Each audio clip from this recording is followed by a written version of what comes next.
അപ്പം നമ്മൾ പൂരമൊക്കെ കഴിഞ്ഞിട്ട് വീട്ടിലെത്തിയേ. അപ്പോൾ അവിടുന്ന് ചായയൊക്കെ കുടിച്ചു, കുളിയൊക്കെ കഴിഞ്ഞിട്ടാണ് നമ്മുടെ ചേച്ചിയുടെ വീട്ടിൽ നിന്ന് ഇങ്ങോട്ട് പോകുന്നത്. ഇവിടെ എത്തുമ്പോൾ ഒരു 10 മണിയാണ് കേട്ടോ സമയം. എവിടെയെങ്കിലും ഒന്ന് പോയി വന്നു കഴിഞ്ഞാൽ ഭയങ്കര ഒരു ക്ഷീണമാണ്. നേരം വെളുക്കുമ്പോൾ വന്നു കഴിഞ്ഞാൽ പിന്നെ പറയണ്ട, എന്തെങ്കിലും വെക്കണോ വെക്കണ്ടേ, ആകെ കൂടി ഒരു മടി പിടിച്ചിട്ടുള്ള ഒരു നിപ്പാണ് കേട്ടോ. അപ്പം നിന്നിട്ടൊന്നും കാര്യമില്ല, എനർജിയോടെ ഞങ്ങോട്ട് തുടങ്ങാം. അപ്പോൾ കുറച്ച് കരിമീനുണ്ട്, കുറച്ച് ചിക്കൻ ഉണ്ടായിരുന്നു, ഫ്രീസറിലുണ്ടായിരുന്നു, അതൊക്കെ വെള്ളത്തിലെടുത്തിട്ടുണ്ട്.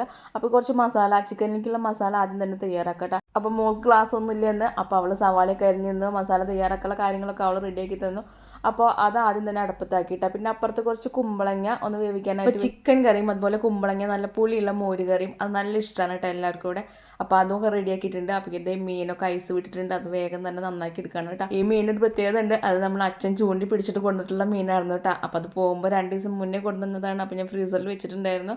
അപ്പോൾ അതൊക്കെ മസാല തേച്ച് റെഡിയാക്കി വെച്ചിട്ടുണ്ട്. അപ്പം നമ്മുടെ ചിക്കൻ കറി നന്നായി അടിപൊളിയായി വെന്ത് വന്നിട്ടുണ്ട്. കുറച്ച് ദിവസമായി നമ്മുടെ ഈ പയർ ഈ ഫ്രിഡ്ജിലിരിക്കണു. അപ്പോൾ ഇനി അത് വെച്ച് കഴിഞ്ഞാൽ നാശമാവും. അപ്പോൾ അത് പെട്ടെന്ന് തന്നെ അരിഞ്ഞെടുത്തിട്ട് ഒരു ഉപ്പേരി ഉണ്ടാക്കി എടുത്തു കേട്ടോ. അപ്പോൾ ഇതൊക്കെ ആകുമ്പോഴേക്കും നമ്മുടെ ചോറ് നന്നായി വെന്ത് വന്നിട്ടുണ്ട്. പിന്നെ ഇതേ നമ്മുടെ മീനും കൂടി വറുത്തെടുക്കുകയാണ് കേട്ടോ. അപ്പോൾ ഇതേ സമയമായി തുടങ്ങി, ചോറിനാണ് സമയമായി തുടങ്ങി. അപ്പോൾ ഞങ്ങൾ ചോറിനിട്ടെന്നാൽ